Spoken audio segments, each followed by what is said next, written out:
L'exploitation de l'eau pour la production de l'énergie électrique est une invention extraordinaire qui est possible par des centrales gravitaires.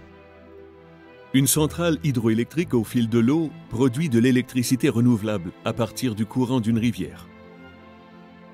La centrale hydroélectrique comporte un barrage, lequel permet l'accumulation de l'eau qui donne naissance à un quasi-réservoir.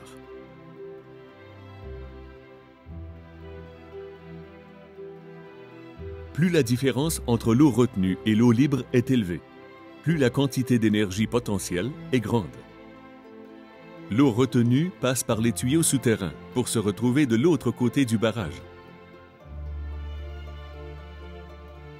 Une turbine, par exemple une turbine Kaplan, est intégrée dans la conduite. Elle est équipée d'une roue de type hélice, semblable aux hélices d'un navire. La roue directrice possède des pales orientales qui sont là pour diriger l'eau qui coule vers les aubes de la roue mobile de manière efficace. Le changement de l'orientation de ces pales se fait par un moteur électrique. Une fois mise en mouvement, la turbine entraîne un générateur électrique qui produit de l'électricité. Le changement d'orientation des aubes et des pales a pour but d'atteindre un haut degré d'efficacité et pour éviter les inconvénients liés au niveau d'eau fluctuant de la rivière.